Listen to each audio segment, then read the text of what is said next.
pinush niya kami kasi may hinahanap si Derek. And sobrang dami kong natutunan kay Derek sa show po na to. And talagang thankful po ako sa kanya kasi nagawa po namin ng maganda yun. Nahanap naman. Yun nga po, we're really thankful na si Direk Cherry yung naging director namin here. Since first heavy drama po namin to ni Alan together. So kahit pa paano, it's new for us. Hindi kami sanay na nag-iiyakan o magkaharapan. Sanay kami na parang very rom-com, kilig. And with the help of Direk Cherry, talagang nilinaw niya sa amin kung ano yung gusto niya makita, kung ano yung gusto niyang maramdaman ng audience, kung yung dapat namin mailabas. And yun nga po, it's a very nice project and we couldn't have asked for more to have Direk Cherry as our director. Ayun. So gaano kayo ka-mature kayong dalawa dito sa Princess ng CTG? Pisikalan talaga. Ang maganda po kasi, very open kami. Lalo na kami ni Lauren, ang dami namin malamang sequence talaga. And ang nagpadali po doon is we're really close and pareho kaming willing na, todo na natin para sa ikakaganda ng scene. So yun yung mas nagpa-work sa lahat ng scene. Si Direk Cherry, mga anak, okay lang ba kayo? At mga anak, may galit ba kayo sa isa't isa? Ganong level po yung talagang binigay namin ni Lauren yung best namin. And of course, with Miss Denise and Miss Ina, ako na po yung, okay lang po, promise, tulak niyo lang po ako. Si Miss Denise talagang, baby, I'm so sorry, I don't wanna do this to you. Super sweet. So, sobrang gaan lang po ng set kahit super heavy yung show. Ayun. Okay, tanong ko naman si Miss Denise. Ayun. About sa, yung mga eksena mo with Sofia, paano nyo na-handle yun? Paano, may rehearsal ba muna kayo?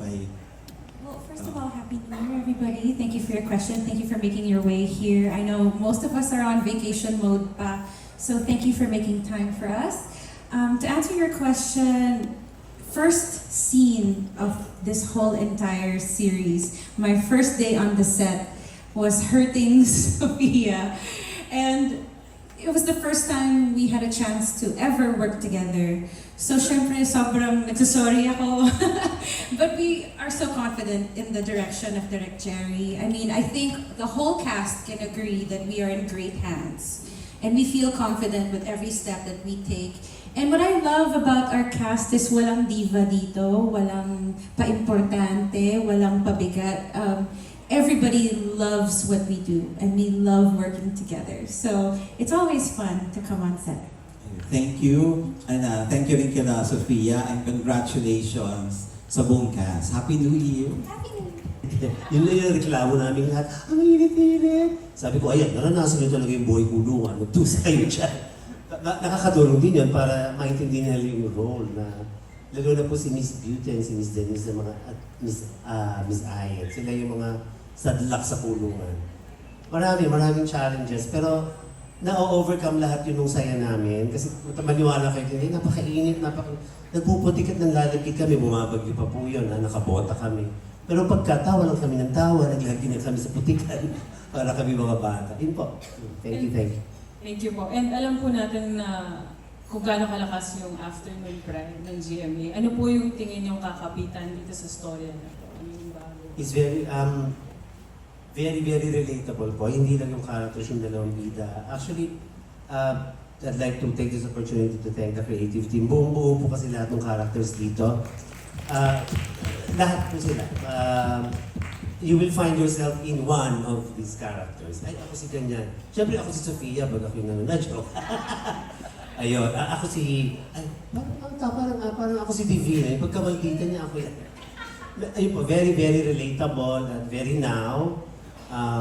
Very interesting din na ma-remind tayo ng buhay sa loob. At maalala natin yung ang sarap ng malaya, ng maging malaya. Yun po. Thank you. Thank you, Direk. Thank you po.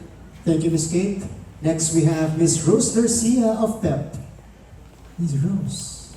Makikita nila kay Beauty. Kasi parang pansin ko yung bawat characters na ginagawa mo sa kada teleserye, may iba-iba talaga eh. So this time, ano naman? For you to say yes. Well, thank you for the questions, Ms. Rose. Unang-una sa lahat, I want to thank GMA for continuously supporting me since lumipat ako noong 2021 hanggang ngayon.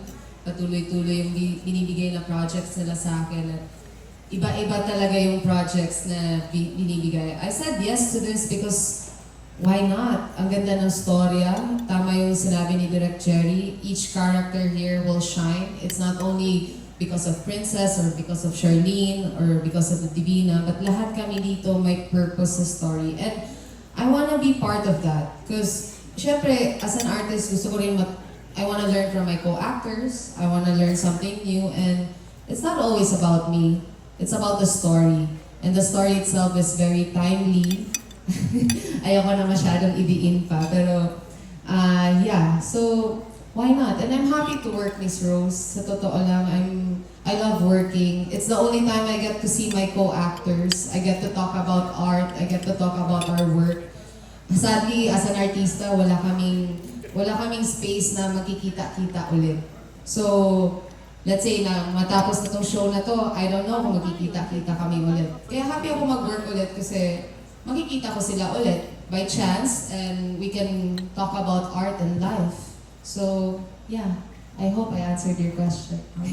How's Allen and Sophia na mga, of course, mga bagets na artista natin ngayon? How do you see them? I always love to be with the young ones kasi nakakabata. But at the same time, I mean, I'm happy to work with them. I'm happy to get to know them more. Kaso lang nung last taping namin, very konti lang yung eksena pa namin eh. So, I was more with Lauren. So this na pagbukas ng taping namin ulit, I can't wait to get to know them better and hang out with them more. Okay, Thanks. yeah. Para naman kay Denise Lowell. Hi, Miss Rose. Ayan, hi Denise. 2 decades na rin pala na nawala ka raw sa GMA. So, kumusta yung pagbabalik ka puso? Yun, kung ang pagbabalik sa puso and same with Beauty, bakit ka napaka-oo dito sa Prinsesa ng City Jail? And may mga adjustment din ba being a kapuso again? I think what I love about this new era of Philippine entertainment is everything is about the art, collaboration, working together, and really uplifting the quality of Philippine TV and cinema. So I felt like, why not? Like what Beauty said. I think when I heard Direk Jerry, and I heard the cast, all the names of the cast, I was like, yes, I'm so excited. So why not? I was so honored that they thought of me. I've been on vacation for the past year and a half or 2 years. So natouch ako na GMA and the whole production thought of me for this outrageous, out of this world character. At may tiwala sila sa akin na kaya kong gampanan si Divina. Okay. So ano to, tuloy-tuloy na sa pagiging kapuso ulit? Ano? It all depends on them, probably, and the audience, if they like my performance on the show. If they miss me, if they miss seeing me, and if they love Divina, and if GMA loves me, I mean, why not? They gave me such a warm welcome. Working is so easy. They take care of us really, really well. So I'm very happy. Okay, thank you, Denise. I'm real Yeah. pleased. Okay, kay Dom, Dom. Ayan. So, Iris. yeah, ikaw naman parang nagidire-diretso ka naman ngayon, being a kapuso. And coming from abot kamay na pangarap, now you're here in Prinsesa ng City Jail. Kumusta naman? And anong bago na makikita sa'yo? Hi, Rose. Happy New Year to everyone. Yes, Happy New Year, Dom. Thank you for coming. I know vacation mode pa kayo, but yes, we're all excited. January 13 na. We've worked hard for it. Siguro, I'm very thankful for Jimmy for giving me the opportunity to work here. Very timely, ang ganda ng timing na blessing na ibinigay sa akin ng Diyos, ng Jimmy, na mga katrabaho ko. And it's always, I embrace this blessing na ibinibigay sa atin ng Diyos na makatrabaho yung kabilang bahay, kabilang pamilya. So, tinanggap nila ako ng wholeheartedly. So, excited ako. These are new new stars. Sila yung mga dapat alagaan. So, I'm very thankful that I'm here to support them, to guide them. And I think that's my role as an actor, as a human being. Yung going back to, kakatapos ang Abot Kamay, maraming salamat din. Umabot din ng 2 taon yung show, and I'm hoping that kapitan din ng naniniwala kasi ako sa pangako na show talaga. Parang yun yung pahinga, may oras talaga na tumutok ang mga tao. So, happy ako na dito ako na ilagay. And I was just excited when I knew about it. Exactly a year ago, sinabi sa akin ni Miss Ali, Dom, gawa ka sa kabila. I mean, sa susunod, hindi na abot kamay din. Abot kamay kasi si Miss Ali, and we attended the party of Dina Bonavie. I remember, ganitong panahon, lumapit ako sa lamesa na sinabi niya ako na you're doing another show for Jimmy. Sabi ko, why not? So, thankful ako. And it's a different character. Kung pinag-aawayan, panoorin nyo na lang. Taray naman. Kasi kami naglabot kay Carmina. So ngayon, yun lang. So panoorin nyo na lang. Every role is different. And yun, it's just a conflict. Siyempre, ang conflict ng story is dun sa bida kay Allen, kay Sofia. But dagdag sangkap kami, kumbaga panggulo yung relasyon namin sa aking ex, sa aking present. So, yun lang po. Pero Maraming ma-add ko lang. Opo. Going back dun sa panahon na yung mga kabats mo, parang ikaw na lang talaga yung yung nag-continue talaga na mapanood pa rin, and ito nga, pinag-aagawan pa, sabi mo pa. How do you feel about it? Kumbaga yung longevity. Sa eksena lang yun yung pinag-aagawa. No, but again, I'm always thankful. Gaya nung una natin interview ng ilang taon na, Rose, parati ko sinasabi, acting wasn't in my dictionary. Hindi ko in-expect na mag-aartista ko. But dito ako dinala ng Diyos. I think it's God's will that I'm here in front of you guys. Ginawa ito prinsesa ng City Jail. And I'm just embracing what He gave me. Kung ano man talent ito, ito'y isang talent na ginahal ko at patuloy kong pinag-aaralan. And every bit of project, whether one day ang taping ko lang or buong serye kasama ko, I'll make sure I'll give 200% of what's given to me. Okay, thank you. Last na lang po. Thank you, Rose. Ayan. Para kay Sophia. Ayan. Sophia, ikaw, Eben Allen, next, in a way, so ngayon parang nagbabalik ka dito. Coming from the title, Prinsesa ng City Jail. Naisip mo ba, pwede di kaya ako maging prinsesa ng Afternoon Crime?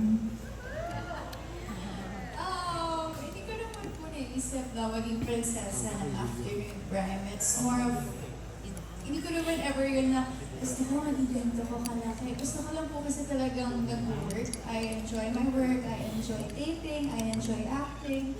So, as long as may work ako, I'll be happy with whatever is given to me. Okay. Thank you. Thank you, Miss Rose. Miss Rose, parang siyang nagdiin ng edad dun sa question. I think gagawin ko lahat ng makakaya ko at lahat ng paraan para protektahan ang anak ko at ang mga mahal ko sa buhay.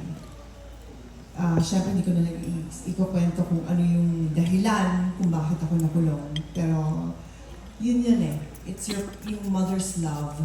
It's unconditional. And at the same time, pag unconditional yung pagmamahal mo sa anak mo, I guess kasama yung gagawin mo yung lahat para sa kanya. Huwag lang siya masaktan.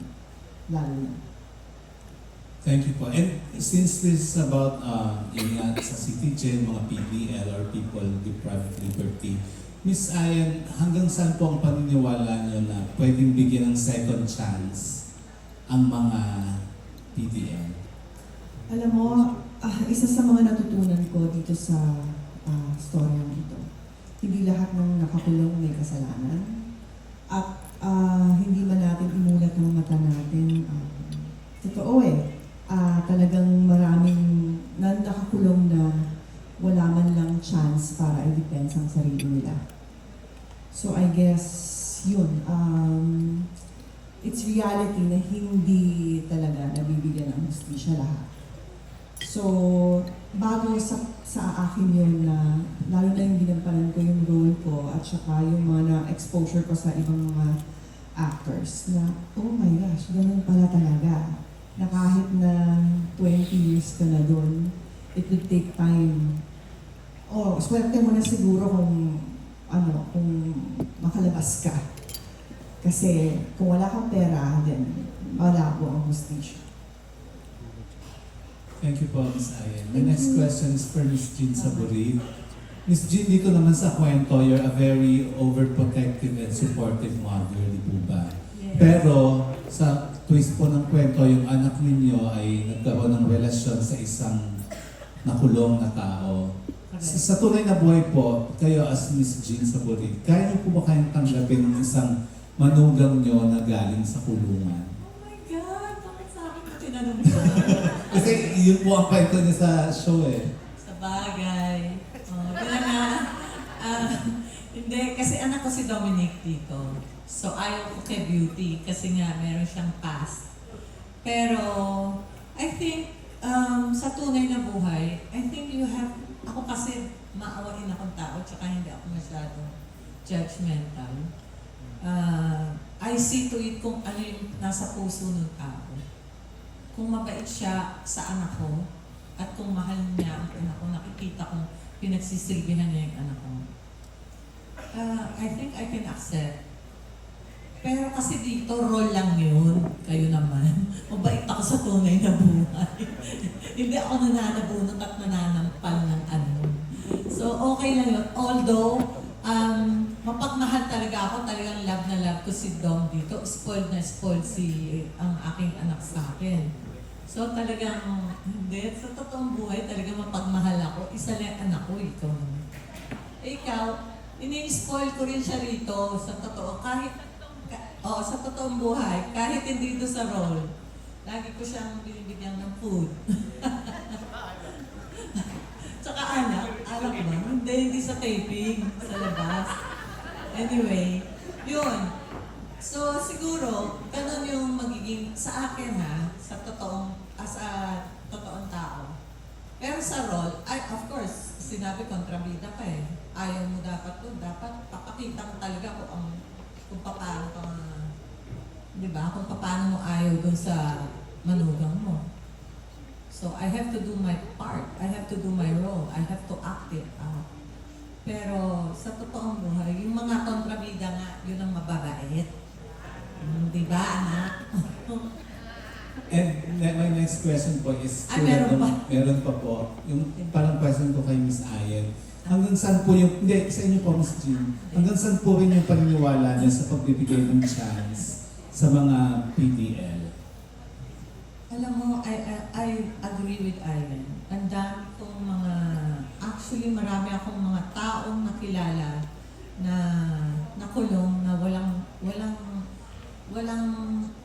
financial capability para ipagtanggol at magkaroon sila ng lawyer nila, mapagtanggol yung mga victims ng circumstances lang. Let's say, nadamay lang, ganun. Or, nandun lang siya at that time, wrong place, di ba? Pero pag wala ka talagang pera, mahirap makawala. Swerte ka na lang kung may maawa sa'yo or talagang swertehan na lang talaga. Pero dito sa atin talaga, di ba yung meron libre bang mga lawyer? Yung meron, pero hindi ka naman siguro pagtsatsagaan din kung sa dami ng mga nangangailangan ng tulong. I think the government also needs to address that and help those people who are in need. Kasi rin kami, nag-feeding program din kami sa mga ganon. So, hindi lang sa taping. So, yung mga istorya nila, minsan nakukwento nila sa amin. Yun. So, nakakaawa talaga yung sitwasyon. So dapat po silang bigyan ng chance pag nakalabas na. Dapat. I think dapat. Lahat, everyone dapat may chance, bigyan ng chance. There's always a second chance. Thank There's you po. always hope. Thank you po and Thank you. congratulations. Thank you then. Happy New Year! Happy New Year po. Happy Philippines. Thank you so much, Sir Roman. Next, we have Sir Richard Pagligawan of Lionheart TV. Hello, good afternoon po. So, yung question ko ay para kay Sir Kimby. Hello, Sir Kimby. Good afternoon. Hello po. So, parang itong Princesa ng City Jail, parang ito yung comeback mo sa GMA. And medyo matagal-tagal ka na rin since huling gumawa ng project. So, nakita rin namin na parang medyo seryoso ka yung role mo dito. So, kumusta po yung experience with Princesa ng City Jail? Yun, anyway, Happy New Year po and thank you very much sa GMA kasi I think yung last na ginawa ko dito was way back 2016. So, thankful ako na binigyan naman nila ako ng chance ulit na makapag-work dito sa GMA. Though dito naman talaga yung dito ako nag-start talaga, That's Entertainment Days pa. So, alam mo naman yung That's Entertainment doon, di ba? Inabutan mo. So anyway, yun, thankful ako na binigay sa akin yung project and medyo at first, honestly, medyo worried nga ako kay Direk kasi first time ko nakatrabaho sa Direk saka yung buong cast. So nandun yung doubt ko sa sarili ko na hindi ko alam kung mabibigyan ko ba ng justice tong character na to. So talagang dinasal ko na lang and nagre-rely na lang din ako kay Direk after take. Talagang tinatanong ko siya kung Direk, okay ba yung ginawa ko o ano. Basta kung ano naman yung hindi mo gusto o mali, sabihin mo sa akin ng director. Kasi mas gusto ko yung gano'n kasi yung parang uneasy ka minsan, nag-iisip ka, tama ba yung ginawa ko, okay ba? Kasi syempre hindi lang yung sarili ko, iniisip ko rin sa Sofia. Mabigat yung mga eksena namin. At itong batang to, lugi nga ako dito, ang bilis umiyak. Ako ngayon nahihiya na, sorry na, kasandali lang ha. Mag-i-emote muna ako. So nakakatulong naman at least yung nagyayakap to kayo, kakawakan niya ako, at least nakakatulong naman. Minsan si Direk, Direk, tulungan mo naman ako dito. Pag may binanggit na siya, yun na, iiyak na ako. So, thankful na rin and first time ko kasi nakatrabaho na to and nakabalik dito sa GMA. Thank you so much. And sir, huwag mo nang tanongin, tita. Iba yung kumbaga, patwitams lang kami nung araw kasi ngayon, oo, MU, mag-un. Ngayon, ano ba talaga? Ha? Hindi, okay naman ha? Kumbaga, basta enjoy lang nila. Ewan natin kung ano man namamagitan. Importante yan, maging masaya sila, mag-enjoy sila. Wala. Ano ba ito? Yun lang, basta mag-enjoy lang kayo. Enjoy nyo lang kayo. and with your role po dito sa Princesa ng City Jail, ano po yung naging realization nyo regarding sa mga preso? Yun na nga, first time ko kasi yung gumanap ng role na jail guard, warden. Actually, naging barkada ko na yung mga tiga Laguna.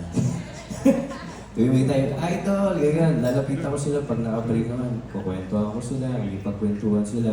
And meron sila kasi yung mga projects na ginagawa, yung mga mini basket or yung mga wallet. So, in my own little way, bumibili ako sa kanila. And na nakakaalam ng lahat ng masasamang plano niya. So, handa ka rin bang konsintihin ang isang taong malapit sa iyo in real life kahit alam mong mali siya?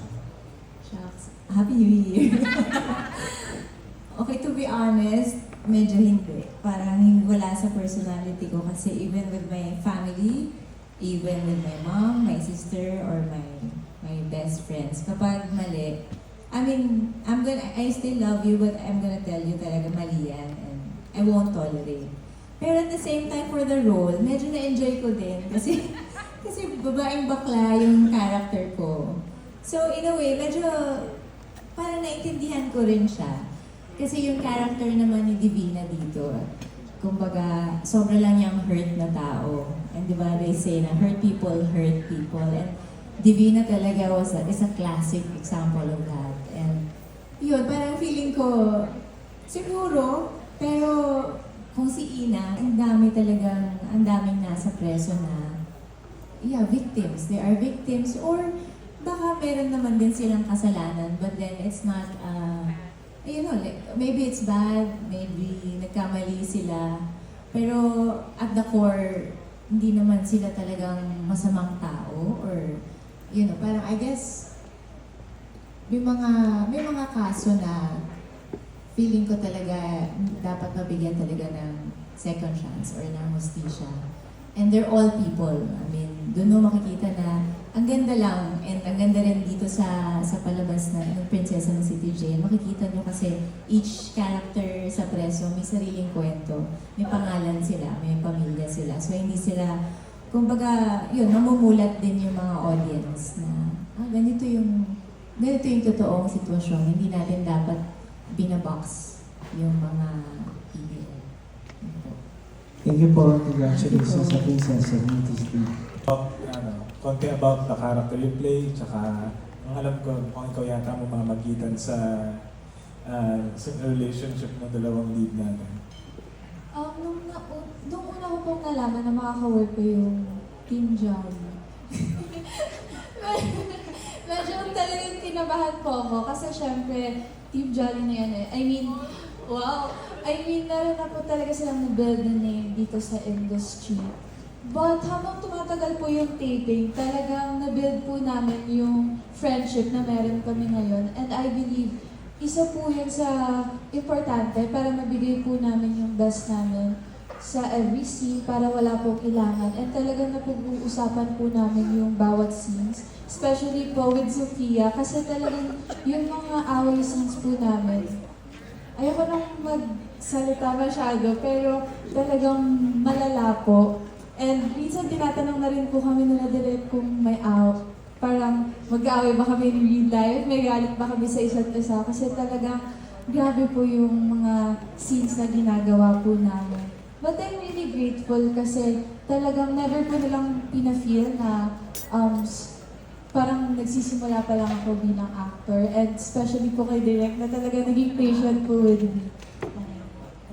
Pero ready ka na ba na baka may mga fans or Team Jolly na mainis sa'yo? Ready ka ba sa respect nila if ever? Ako po ay more than ready. Actually, medyo na-excite po ako na may magalit sa akin. Kasi parang ang sinasabi po palagi sa akin na kapag kontrabida ka and kapag may nagalit mo sa yung mga viewers or mga fans, it means po nagawa mo po ng maayos yung trabaho mo. And yun naman po yung goal ko. Okay. Thank you, Lauren. For Pauline and Radson naman, ayan, pakwento lang din about your characters and yeah. I played the role of Mimi. Ako yung sister ni Miss Beauty, si Ate Charlene. So, very supportive akong sister. And I'm very excited to do this role kasi parang sa lahat ng nagawa kong roles before, from last ko ata was Maria Clara Ibarra, very heavy. Sama ni Direk sa Widow's Web, so very heavy. Then this one is very light. So parang mas chill na siya, mas kalmado lang. And nakakatuwa kasi sobrang bait ni Ate Beauty. So parang sobrang napadali rin yung work ko, yung trabaho lalo on the set. Kasi si Ate Beauty lagi kong ka-eksena. So very happy lang kasi sobrang light lang katrabaho ni Ate Beauty. And of course, si Direk Jerry. Ayan na, Direk, diba? Ito na nga, hello. Muli kami ulit nakita ni Direk. And I'm just very excited to work with everyone here. So. Radson. And ako, my name is Radson Flores, and I'll be playing Justin Lozano. And ayun, na-excite ako ng super dito sa role na to kay Justin. And it actually reminded me of something that I did a couple of years ago. Parang I wrote a paper back in school na about lowering the age of delinquents nang mas mababa sa 15. So, naalala ko lang yung character ko bigla. So, hinanap ko yung paper na yun para lang tignan yung related literature ko. Ano nga ba yung mga pinaggagawa ng mga delinquent sa Pilipinas? And nakaka-relate talaga si Justin since teenager siya. Sa mga teenagers rin dito sa Pilipinas na hindi aware na illegal pala itong mga ganitong bagay. Kumbaga, ini-enjoy kasi lang ini-enjoy lang talaga ng mga teenagers masyado yung buhay nila, having fun. And ayun, nakatulong yun na super. So, ayun. Ano nga pala ako, yung role ni si Justin, best friend / enemy ni Xavier. So, frenemy. So, anong grade na kuha mo doon? 1 yun, 1. Wow! Hindi na maalala. Then, ano na lang, si Pauline kasi and Ranson, I know, pareho na kayo nag-lead sa kanya-kanyang series nyo rin. And now, pero you also still do supporting roles. So, paano nyo ina-approach yan? Parang same effort pa rin ba, regardless of supporting and lead? For me, parang there's no such thing as supporting or whatsoever. Kasi parang ako, every time na may project or like any role na ibigay sa akin, very excited ako gawin siya. Kasi kaya yun yung trabaho ng mga artista. It's for you to give life justice to your character. So, that's what I'm really excited about. Every time na yun na nga, may gagampanan ulit akong bagong character. So, doon na, pag-iisipan ko na kung paano ko bibigyan ng buhay itong role na to, like si Mimi. So, paano ko bibigyan ng, alam mo yun, iba-ibang klaseng atake na hindi mo makikita yung mga nagampanan ko before. So, yeah. So, tinatanggap ko siya as a challenge lagi. Ransom? Same din sa sinabi ni Pauline.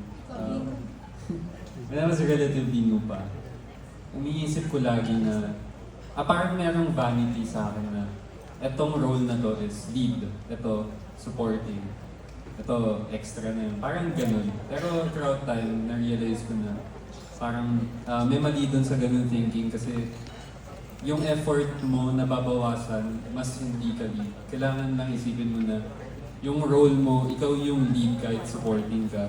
Para hindi ka magkaroon ng vanity na hindi na siguro masyadong mapapansin itong eksena na to, ganun. Mali siya in general. So, ayun, yung approach ko, iniisip ko lang lagi na ako yung bida sa eksena na to. And kailangan tong performance na to para matawid siya ng mahalas. Alright, salamat and congratulations. Thanks for Alan. May konti bang pagkakapareho? Wala eh. Iniisip ko, ang layo ang layo ko sa character ko dito sa totoong buhay.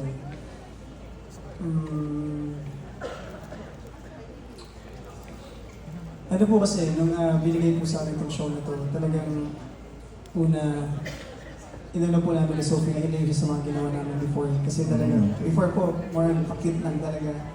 And dito po biglang nagulat kami na, actually nagulat po ako na talagang binigyan ako ng heavy drama. So, nagpapatak ako kasi as a swimmer, kailangan medyo fit tayo dito. And the way yung galaw ko, talagang tinulungan ako ng direct para may iba yun. And na-excite po ako na mapanood ito ng mga kapuso natin kasi ibang-iba siya sa mga ginawa ko before. Hindi ka ba nakarelate dun sa part na parang sobrang in love ka rin sa character ni Sophia? Parang yun, nakarelate mo ako doon. Ay, follow up ko na rin yan. Pwede bang sabihin, Allen, na si Sophia ang prinsesa ng puso mo? Parang hindi na po kailangan tanongin mo. Mas maganda kasing marinig galing sa'yo yung gusto ng fans. Siyempre po, 100%. Siya lang. Talaga? So, in a relationship na kayo talaga? Hindi po po, pero alam mo kung gusto ko siya. Okay. Harap-harapan din. Ikaw naman, Sophia, doon muna sa first question, bago mo sagutin yung harap-harapang panliligaw. Ano na, may hiko ko bigla. Actually, nakarelate ako kay Princess kasi unang-una po, in terms of her relationship with her tatay Dago, ganyan din po kasi ako kay mommy. Like, I'd be willing to do anything for her. Tapos, pangalawa, yung the way she sees, naniniwala siya na lahat may kabutihan, laging may paraan, laging may ng solusyon. So, doon po ako nakaka-relate kay Princess. And reaction sa mga sinabi. And anong feeling mo pag sa age nyo ngayon, meron guy na sobrang proud na nagsasabi kung gaano kanya kagusto and siya na ikaw talaga yung prinsesa ng puso niya at wala nang iba. And naniniwala ka ba doon in the first place? Bakit ang dami nangyari? Wala, nabulol na. Nagbibito. Nakakakilig. Siyempre, alam niyo po yung masarap sa puso. Wow! Never, no jokes. Uy! Uy, sumagot kayo ng Kasi, Pinapawisan tuloy ako. Kaya, Alam ko, pinisikalat kayong dalawa. papak naman natin yung kilig ko ngayon. Hindi, pero kidding aside, syempre po, masaya and masarap talaga sa pakiramdam, sa puso na may tao nandyan para alagaan ka. Alam mo na may taong nandyan lagi para makinig sa'yo, supportahan ka, especially sa work dahil magkasama kami kapag makapagod. Andyan siya para iabot yung water ko, yung pakainin ako. Minsan masaway ako sa work. Meron po akong ugali na kapag tuloy-tuloy, hindi ako kumakain. Pero hindi ko kumakain, agad siya sa akin. So, syempre, thankful ako na sobrang genuine na care niya, pati kay Mami. Super blessed, alhamdulillah. So, feel mo naman yung sinasabi niya kanina na ikaw lang talaga. And Opo. hanggang kailan siya pwede maghintay? May pressure yung tanong. Yung parents ko. Okay. So, depende sa parents kung kailan Opo, pwede. syempre, parents ko. So, asan ang parents mo? Syempre. Hindi, meron bang ikaw, Alan, willing ka ba talaga na maghintay? Although bata pa kayo pero nakakabilib kasi yung mga teenager na ngayon pala nagsasabi na gusto nila isang tao, tapos willing silang maghintay. Ako po, willing po ako. Anytime ako sabihin eh. Pag sabihin na pwede na gay po ako. Talaga? Ayaw na maghintay na.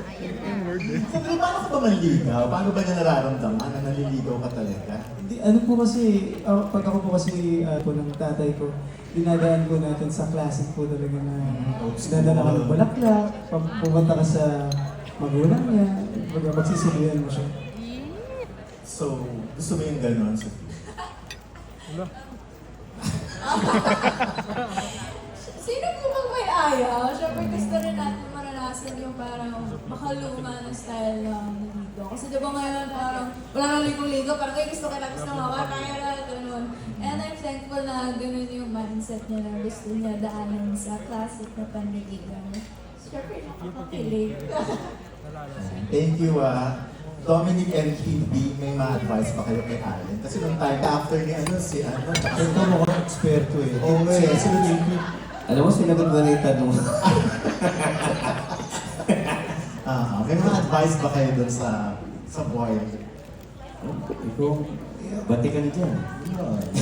Para si Dominic hindi masyado, hindi siya ganun ka... I go for the classic also. Okay. I go for the classic. Ganito, talagang... Hindi. Ready pa kayo hanggang 6 p.m. The last activity, ano Ang pinaka-ano lang yun, maging natural ka. Yun lang yun. Tsaka, gawain ko ng araw yan namin. Nililigawan ko muna yung magulang. Bago. Kaya kami yung magulang katuluyan. Ay, hindi pala.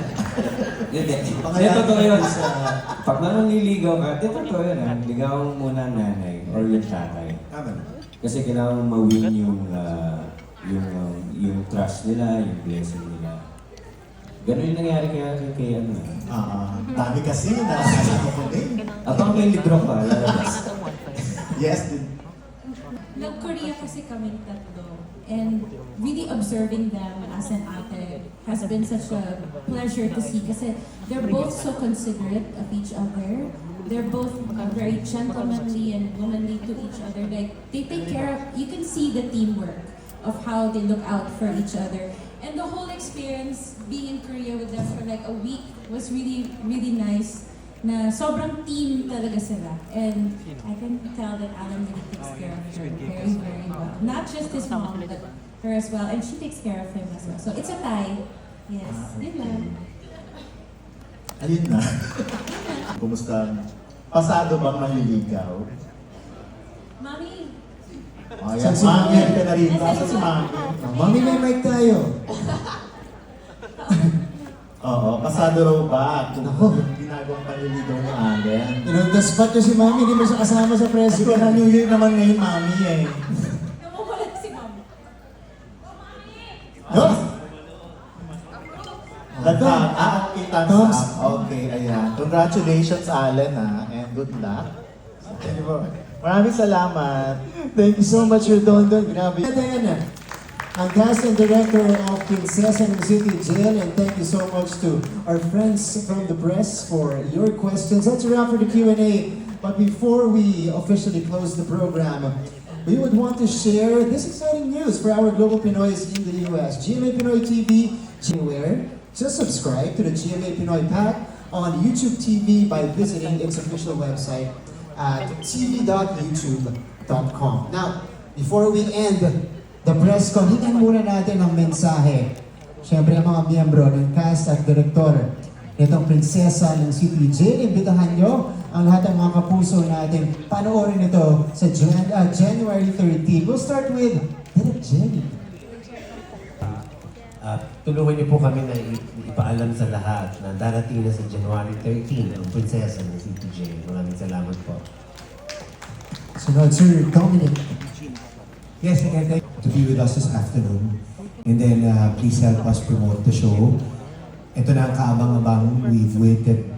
We thought this was gonna air end of the year 2024. Pero it's a good start. Okay itong January ang umpisa. So, January 13 na po, Prinsesa ng City Jail, 3:20 p.m. sa GMA Afternoon Crime. Thank you. God bless you. Denise. Miss Denise. Sunod ka, Miss Beauty. Sorry. Again, thank you so much for being here. Happy New Year, everybody. And thank you to GMA, Direk, and the whole cast, and Sir Popoy for having me to be a part of the show. It's an honor. It's a great way to start the year. So please help us get people to see our hard work, to feel emotions that are from all over, from anger to sadness to love to kilig in the afternoon, so that we can share our gift with everybody. I hope you guys can support Prinsesa ng City Jail, January 13, 3:20 p.m. Thank you, Miss Denise. Next week. Una sa lahat, thank you for giving us time. Happy New Year, Happy Three Kings, Happy Valentine's, Happy New Year to all of us. To the creatives of GMA, Miss Des Severino, thank you so much. Another story. Excited na akong ipalabas to lahat. Kay Miss Cheryl, thank you for always trusting me. And Miss Camille, thank you. Mama, salamat. And yes, help us spread the word. Direk Jerry, another show with you. Confident ako dito. Maganda to. Si Direk Jerry po, sa Star Maker yan. So, sobrang excited po ako. And of course, Sophia, Alan, Lauren, and with everybody else, we're very excited. Help us spread the word. January 13 na po, 3:20 p.m. Sana po supportahan niyo. Salamat. Thanks, Miss Beauty. Alan. Po sa lahat for being here today. And po, Prinsesa ng City Jail po ngayong January 13 na po yan. 3:20 p.m. po ang GMA Afternoon Prime. Excited na po kami makilala niyo ang bawat karakter. And syempre, ang Prinsesa ng City Jail, si Abby. Miss Sofia Pablo. Ayan, of course. Unang-una po, maraming salamat sa inyong lahat for giving us time today, for giving Prinsesa ng City Jail time. Of course, Kuya Martin, thank you for hosting. And of course, to GMA, to my Sparkle family, maraming salamat po sa patuloy na pagtitiwala. And for believing in me to be the Prinsesa ng City Jail. Of course, Direk Jerry, thank you po for the guidance. And to the whole cast, hindi magiging ganito kaganda ang show na to if it wasn't for all of us. And ayan, to everyone po, please help us spread the word na darating na ang Prinsesa ng City Jail this January 13, 3:20 p.m. sa GMA Afternoon Crime. There you go. Palakpakan naman po natin. Good luck and congrats in advance to the entire team of Prince. Everybody, you may proceed to the middle. And our official photographer of GMA is right. Yung may nakakapit na flash yan. Dito lang sa may blue line tayo. Para maganda yung kuha. Yan.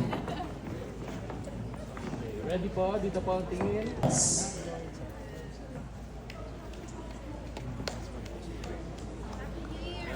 There you have it. Thank you so much to everybody who joined us today. Do not miss the world premiere of Prinsesa ng City Jail this January 13, Mondays.